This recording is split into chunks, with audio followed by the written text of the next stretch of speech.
বিএনপির ভারপ্রাপ্ত চেয়ারম্যান জনাব তারেক রহমান, আপনাকে আমাদের অনুষ্ঠানে স্বাগত জানাই। আপনি আমাদের শুভেচ্ছা এবং কৃতজ্ঞতা জানবেন।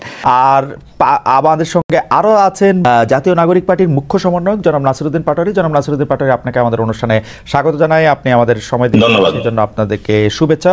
আপনি বলেছেন বিএনপি একটা বিভ্রান্তির রাজনীতি করে। ডক্টর ইউনূস সাহেব পারছেন এরকম কি দেখে আপনার মনে হয়েছে যে তরুণদের জন্য বিশাল কিছু করে দিয়ে গেছেন ইউনূস সাহেবের চেয়ে? ধরেন আপনার দল যদি ক্ষমতায় আসে, কারণ আমি দেখতে পাচ্ছি যে এনসিপি অনেকগুলি ভালো ভালো কথা বলতেছে, যেই ভালো ভালো কথাগুলি আসলে ডিফেন্সিভ মনে হয়, অনেক সময় মনে হয় যে ক্ষমতায় যেহেতু যাবো না তাহলে কিছু ভালো কথা বলে রাখি। সেই হিসাবে আপনাকেও একটু প্রশ্ন করতে চাই যে আপনাদের দল ক্ষমতায় যদি আসে তাহলে ডক্টর ইউনূসের চেয়ে ভালোভাবে দেশ চালাতে পারবেন কিনা? না, ক্ষমতায় থেকে যদি দেশকে ভালো মতো চালাতে হয়, প্রথমত আপনাকে সিস্টেম বিল্ড আপ করতে হবে। অতীতে আমাদের যে 53 বছর যে সিস্টেমটা রয়েছে সেটা অনুযায়ী দেশ চলে না এবং দেশ বাধাগ্রস্ত হয়েছে এবং দেশ ধ্বংসস্তূপে পরিণত হয়েছে, সেটা আমাদের সামনে একদমই দৃশ্যমান। সেই জায়গা থেকে এনসিপি কি ক্ষমতায় আসবে, বিএনপি কি ক্ষমতায় আসবে, সেটা কিন্তু মুখ্য বিষয় না। মুখ্য বিষয় হলো সিস্টেমের মধ্যে কে আসবে। আপনারা দেখেছেন যে এই কানাডা একটা প্রবলেমে পড়েছে, সেখানে কিন্তু তাদের সিস্টেমে মেক করে দিয়েছে, দলের মধ্য দিয়ে নতুন ভাবে প্রধানমন্ত্রী হয়েছে এবং সেইখানে তারা কিন্তু সেটা ভালো কথাই বলছেন। আমরা এই জায়গাটায় বলে থাকি যে ডক্টর ইউনূস হোক আর যেই হোক, দেশের যদি কোনো একটি সুন্দর সিস্টেম থাকে, যে সিস্টেমের মধ্যে ব্যালেন্স অফ পাওয়ার থাকবে, যিনি প্রধানমন্ত্রী থাকবে উনি কোনো স্বৈরতান্ত্রিক ব্যবস্থার দিকে যেতে পারবেন না। আমরা যদি এমন একটা সিস্টেম তরুণ প্রজন্মের সামনে অথবা দেশবাসীর সামনে দিয়ে যেতে পারি, সেখানে এনসিপি ক্ষমতায় আসুক, বিএনপি ক্ষমতায় আসুক, যেই আসুক, আমরা করি বাংলাদেশ। আমি দুইটা প্রশ্ন আপনাদের জন্য পেন্ডিং রাখবো। আমার এইখানে গুচ্ছ প্রশ্ন। ব্যবসায়ীদের থেকে চাঁদা নেন, কারা আপনাদের চাঁদা দেয় সেটা আপনারা বলেন না। আপনারা বাড়ি ভাড়া কোত্থেকে দেয় সেটা আপনারা বলেন না। আপনারা 150-155 গাড়ি করে ঘুরে বেড়ান, আপনারা আপনাদের মতো করে চলেন। আমরা বিভিন্ন জায়গা থেকে আপনাদের সম্পর্কে বিভিন্ন কথা শুনি। আপনাদের লোকজন ফোন করে চিফ জুডিশিয়াল ম্যাজিস্ট্রেটকে তুলে নিয়ে যেতে পারে। তো এটা আপনারা কোথা থেকে নতুন রাজনীতির কথা আপনারা এটা বলতেছেন, সেটা একটু আমাদের একটু বলবেন। অনেকে গাড়ি বহর নিয়ে এলাকা গিয়েছে, সেখানে আমাদেরই দলীয় ফোরামের আরেকজন সদস্য সেই বিষয়ে বলেছে যে আমরা কিন্তু এটাকে সাপোর্ট করি না, নয়া বন্দোবস্তে আমরা এগুলা চাই না। তো আমি যদি সাথে সাথে আমার একটা ছোট্ট এক্সপিরিয়েন্স আপনাকে বলি, আমি বাড়িতে গিয়েছি, একদম বাবা মায়ের সাথে গ্রামে ঈদ পালন করেছি। সেখানে আমি যে পরিস্থিতিটা দেখেছি, আপনাকে এই যে দর্শকদের মাধ্যমে পুরো বিশ্ববাসীকে আমি এটা জানাতে চাচ্ছি। এক নাম্বার হলো শহীদ ফ্যামিলিতে গিয়েছি এবং উনি বিএনপির একজন নেতৃত্বে ছিলেন। তার গলায় ছুরি চালিয়ে তাকে হত্যা করেছে যে ছাত্রলীগ, সে আইনের ফাঁক পুকুরে বের হয়ে ঘুরেফেরা করছে এবং তাদের ফ্যামিলির খুব বাজে অবস্থা। ইভেন বিএনপি থেকেও তার ওই ধরনের খোঁজ নেওয়া হচ্ছে না। মানে একদম আমার বলি যে হাজীগঞ্জ চাঁদপুরের একটা উপজেলার একটা তথ্য দিলাম। দুই নম্বরে যারা সেখানে বিএনপির এমপি ক্যান্ডিডেট, তারা সেখানে গেলে দিলাম পার্ক বানিয়ে হই হুল্লাড়ে ব্যস্ত এবং সেখানে যে জনগণের যে বেসিক নিড, জনগণের কাছে যাওয়া, কেউ ওইভাবে যাচ্ছে না। এবং সেখানে আপনি তো যাচ্ছেন, আমরা যাচ্ছি এবং মানুষের সাথে কথা বলার একটা ইলেকশনের উদ্দেশ্যে যে আমরা গিয়েছিলাম সেটা নয়। বর্তমান পরিস্থিতিতে কি চলছে, জনমানুষের যদি আমরা চা দোকানে কথা না বলি, সেই পরিস্থিতি কিন্তু মানুষের জায়গা থেকে আমরা বোঝার চেষ্টা করতে পারবো না। এবং সেখানে আমরা যখন একদম প্রান্তিক লেভেলে গ্রামে গিয়ে কথা বলেছি, সেখানে আমরা দেখেছি মানুষের ক্ষেত্রে যখন সার্টিফিকেট এখনো অ্যাপ্রুভ করতে যায়, সেখানে কিন্তু যারা আগের টার্মের আওয়ামী লীগের এখনো কিন্তু লোকাল গভর্নমেন্টের তারা রয়ে গিয়েছে এবং তাদের নিয়ে স্থানীয় যিনি সংসদ সদস্য, মানে ভবিষ্যতে যে কোনো দলের বড় দলের আসবেন, তারা কিন্তু প্রতিনিয়ত মিটিং করছেন। তো আমরা যেমন গাড়ি বহর দেখতেছি প্রান্তিক লেভেলে, আমাদের যারা গ্রামে গিয়েছে, বিভিন্ন গঞ্জে গিয়েছে, মানুষের সাথে কথা বলেছে, এমন ধরনের অসংখ্য স্টোরি আপনাদের সামনে উঠে আসবে। এবং আমরা সেখানে গিয়েছিলাম, গতকালকে আমাদের অফিসে একটা ছেলে এসেছিল, সেখানে সংঘবদ্ধভাবে 35 জনের একটা চক্র বাসায় যখন গিয়েছে, চাঁদা না পেয়ে তার উপরে সংঘবদ্ধভাবে চক্র তার উপরে হামলা চালিয়েছে। তার স্ত্রীর বাচ্চা ছিল গাড়িতে, গলার চেইনটা কেড়ে নেওয়া হয়েছে এবং বাচ্চা যখন গাড়িতে ছিল বলছে গাড়ি পেট্রোল দিয়ে জ্বালিয়ে দিবে।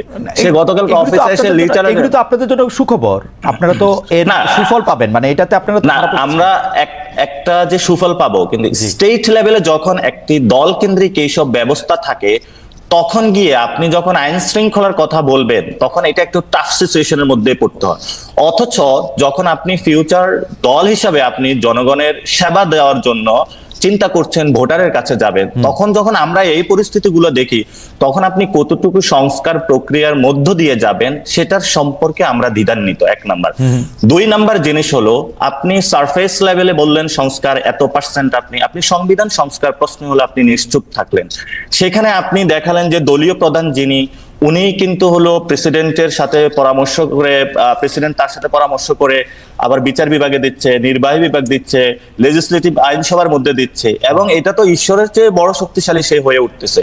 তো আপনি যখন ওয়েস্টমিনিস্টারের কথা বলেন সেখানে তার কতগুলো বাউন্ডারি, কিন্তু আপনি কি বাংলাদেশের জনাব নাসিরউদ্দিন পাটোয়ারি, আপনি কি বাংলাদেশের রাজনৈতিক বাস্তবতা জানেন? বাংলাদেশের রাজনীতিতে যদি নানামুখী ক্ষমতার কেন্দ্র তৈরি হয় তাহলে বাংলাদেশের এই সরকার চালানো যে বহুমুখী অসুবিধার মধ্যে ডক্টর ইউনূস এখন পড়তেছেন, তার প্রতি শ্রদ্ধা রেখেই বলতেছি যে নানা রকম ক্ষমতার কেন্দ্র তৈরি হতে, ওই রকম ক্ষমতার কেন্দ্র তৈরি হতে বাংলাদেশের মতো একটা দেশ চালানো কিন্তু আসলে ইটস নট দ্যাট ইজি। এটা আপনি একটা এক ধরনের ইউটোপিয়ান চিন্তা ভাবনা, কিন্তু এটা আসলে অনেক বক্তব্য দেওয়ার কারণে, বড় বড় অনেক সাপোর্টার বেস কথা বলার কারণে অনেকের কাছে এগুলো ইউটোপিয়ান চিন্তা মনে হয়। কিন্তু আমরা বলতেছি না যে আপনার সবগুলো আপনি 10 জনকে 10টা দিয়ে দেন, আমরা তো এটা বলতেছি না। আপনি ব্যালেন্স অফ পাওয়ার করেন, আপনার জবাবদিহিতার জায়গাটা কোথায়? আপনি সংসদে যখন যাচ্ছেন তখনও জবাবদিহিতা নেই, বিচারালয়ে যাচ্ছেন জবাবদিহিতা নেই, আপনি যখন নির্বাহী বিভাগে, আপনি আমাকে এক্স্যাক্টলি বলেন তো ডক্টর ইউনূসের জবাবদিহি কার কাছে আছে? আপনার যে সরকারটারে প্রলং করতেছেন এইটার জবাবদিহি কার কাছে আছে? না, এটা আমি স্ট্রংলি বিরোধিতা করি, কারণ আমরা ডক্টর ইউনূসের সরকারকে প্রলঙ্গিত করার কোনো ইচ্ছাও আমাদের নাই। ঠিক আগের বক্তব্যে আপনার বক্তব্যের সারাংশই তাই ছিল যে উনি যেভাবে দেশ চালাচ্ছেন, উনি যেই উদাহরণগুলি সৃষ্টি করছেন, উনি যেভাবে এটা করছেন, আপনি বলতেছেন না, কিন্তু উনি কার কাছে? না, সেটা আমি উনি ভারতীয় প্রধানমন্ত্রীর সাথে যে দেখা করার জন্য এত ডেসপারেট হয়ে তার সাথে দেখা করলেন, সেইটাই বা উনি কার কাছে জিজ্ঞেস করছেন? চীনে গিয়ে উনি কারে কি বলবেন টলবেন সেইটাই বা কোথায় আলোচনা করছেন? হ্যাঁ, সেটাই যে আপনি যখন বললেন যে আমার বক্তব্যের সারাংশ আসতেছে যে ডক্টর ইউনূস প্রলঙ্গিত, কিন্তু সেখানে আমরা বলছিলাম যে 1000 যারা শহীদ হয়েছিল, আমরা যারা মাঠে লড়াই করেছিলাম, আমরা বলেছিলাম ডেমোক্রেটিক একটি প্রক্রিয়ার মধ্যে দেওয়ার জন্য। ডেমোক্রেটিক প্রক্রিয়ার মধ্যে যখন আমি এই কথাটা বলতেছি তখন আমরা এই কথার সাথে কিন্তু সাংঘর্ষিক ডক্টর ইউনূসকে প্রলঙ্গিত করা, ফলত আমরা ডক্টর ইউনূস কতদিন থাকবে সেই বিষয় বা প্রলঙ্গিত করা এই বিষয়ের সাথে আমরা একমত নয়। আমরা বলেছি ডেমোক্রেটিক একটা প্রক্রিয়ার মধ্যে যাওয়া, একটা সিস্টেম ডেভেলপ করা। নাসিরউদ্দিন পাটোয়ারি, আপনি যদি ওই জায়গা থেকে শুরু করেন যে আসলে প্রথম এই যে হামলা, কারো উপরে একদম বিচার করে ফেলা, চল দেখা আসি, এইটার মধ্যে এটা শেষ করে দেই, এগুলো আপনারা শুরু করছিলেন আসলে, বা আপনাদের কাছাকাছি জায়গা থেকে শুরু হয়েছিল, আপনাদের সমর্থন ছিল, এখন কি এটা একটু আয়ত্তের বাইরে চলে গেছে কিনা? মানে সারা বিশ্বের কাছে যখন একটা বিনিয়োগ বোর্ডের একটা মিটিং হচ্ছে তখন আমরা এটা কি প্রমাণ করলাম? ইসরায়েলের বিরুদ্ধে আমাদের প্রতিবাদ জানাইতে গিয়ে জুতার দোকানের জুতা লুট করে নিয়ে আসা, কি প্রমাণ করলাম? প্রথমত হলো এই গণঅভ্যুত্থানটা হওয়ার পরে এখানে কিন্তু সংঘবদ্ধ কোনো একটা গঠিত রাজনৈতিক দল কিন্তু গণঅভ্যুত্থান ডিরেক্টলি করে নাই, ফলত একটা যে যেখানে পারে নিজের জায়গা থেকে ঝাঁপিয়ে পড়েছে, এবং পুরো জিনিসটাকে কিন্তু আমাদের গণঅভ্যুত্থানের পরে কন্টেইন করাটা আমরা করেছি, এবং এটা যতটুকু এখন স্টেবল পজিশনে মানে এসেছে, প্রায় আমাদের মাঠে 176টা মুভমেন্টের ওইখানে গিয়ে আমাদের কাজ করতে হয়েছে, এবং আমরা আমাদের যতটুকু শক্তি ছিল সর্বটুকু আমরা ব্যয় করেছি যাতে কোনো বিশৃঙ্খল না ঘটে, এবং এই ডিসঅর্গানাইজ ফোর্সটা একটা অর্গানাইজিং, এবং এটার জন্য কিন্তু আমরা প্রথমে নাগরিক কমিটি গঠন করেছিলাম, এনসিপি গঠন করেছি, এবং এটা ডেমোক্রেটিক প্রক্রিয়ার মধ্যে যাচ্ছে যাতে এইভাবে কোনো কিছু না ঘটে। আর দ্বিতীয়ত যে বিষয়টা, এটা তো খুবই নিন্দনীয় কাজ যে ঘটনাটা ঘটেছে, এবং আমাদের কিন্তু রাজনৈতিক এডুকেশন, আমরা বারবার বলে থাকি যদি আমরা বিএনপি এনসিপির এই মেজারমেন্টের মধ্যে থাকি, কিন্তু আমাদের মূল জায়গাটা আমরা যেটা কাজ করতে হবে, আমাদের দেশের যে পলিটিক্যাল কালচারের জায়গাটা থেকে মব জায়গাটা, এটা কিন্তু আগেও ছিল, আগেও বয়কট সেশন এসেছে, বিভিন্ন জায়গায় সংঘবদ্ধ হামলা হয়েছে, এবং বিভিন্ন সময় কাজগুলো হয়েছে, কিন্তু আমাদের সামনে এখন সুযোগ এসেছে যে আমরা এগুলা বন্ধ করবো কিনা, এটা আমাদের সামনে সুযোগটা এসেছে। তো বন্ধের প্রক্রিয়া শুধু পুলিশ ডিপ্লয় করলে, আপনি আর্মি ডিপ্লয় করলে অনেক সময় পারবেন না, তারা আর্মি পুলিশ বিভিন্ন জায়গায় তাদের সাথেও হলো জড়িয়ে যাচ্ছে। এটার জন্য হলো জনগণকে বিভিন্ন জায়গাতে রাজনৈতিক দলগুলো তো হলো এগিয়ে আসতে হবে, এবং এটা যেটা ছাত্র দলের উদাহরণটা এসেছে খুব ভালো, এবং আমরাও কিন্তু মন্দির পাহারা দিয়েছিলাম, এনসিপিও কিন্তু ওই জায়গায় সার্বক্ষণিক কাজ করতেছে যাতে হলো এই ধরনের কোনো প্রক্রিয়াগত মানে কাজগুলো না ঘটে, এবং ভবিষ্যতে এই ধরনের যখন প্রথম আলোতে হামলার কথা হয়েছিল অনেকেই সেখানে গিয়েছিল, আমি নিজেই সেখানে যোগাযোগ করে গিয়েছি, এবং আমি তাদেরকে বলেছিলাম যে কোনো পরিস্থিতিতে আমরা প্রস্তুত আছি, কারণ যদি কারো বিরুদ্ধে সুনির্দিষ্ট কোনো অভিযোগ থাকে সেটা আইন আছে, আদালত আছে, এবং আপনি সেখানে বলতে পারেন, কিন্তু এই ভিত্তিতে করা উচিত না। ফলে আমাদের সামগ্রিক সংস্কৃতিটা চেঞ্জ করতে হবে, এটা যদি আমরা করতে না পারি তাহলে ভবিষ্যতে আপনি বিএনপি আসুক, যে কোনো দলে আসুক, একই সিস্টেম চলতে থাকবে, 1 নাম্বার। 2 নাম্বার জিনিসটা হলো হ্যাঁ, যেটা 2 নম্বর হলো অর্থ বিলের যে বিষয়টা আপনি আমাকে সংশোধনী দিয়েছিলেন, আমার মনে হয় আপনারা আরেকটু রিভিউ করবেন, সেখানে কর আরোপ এবং আরো কিছু বিষয় আছে যেগুলো নিয়ে না, আপনি যে আমি আপনাকে পড়ে শোনাতে পারি অর্থ বিলের মধ্যে কি কি ইনক্লুডেড। অর্থ বিলের বাইরে আসলে সরকারের কোনো ব্যয় সম্ভব না। অর্থ বিলের সরকারের কোনো ব্যয় সম্ভব না। ব্যয়ের ক্ষেত্রে যেটা হলো আমরা কর আরোপ থেকে শুরু করে যে বড় বড় প্রক্রিয়াগুলোতে, সেখানে আমরা চাইনি যে কোনো বাধাগ্রস্ত সৃষ্টি হোক বা নিজের স্বার্থের জন্য কেউ ফ্লোর ক্রস করুক, কিন্তু হলো স্বাধীনতার জন্য যে নিজের ভিউজ গুলা প্রকাশ করার জন্য সেখানে কিন্তু আমরা মতামত দিয়েছিলাম।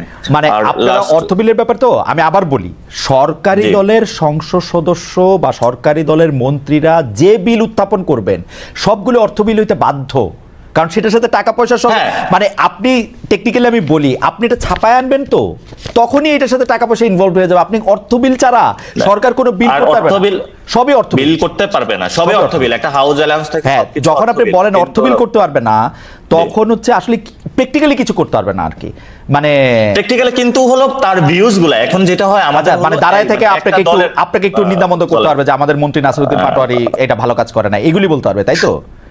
সেটা তো প্রধানমন্ত্রীর যে দলীয় ফোরামের বাইরে উনি যাইতে পারবে কিনা, সেখানে আমরা মনে করি স্বাধীনতা থাকবে এবং এটার কোনো যদি অর্থ বিলে আসে সবকিছু হয়, সেখানে হলো তার সমালোচনা করা যায়, যেটা এখন নাই।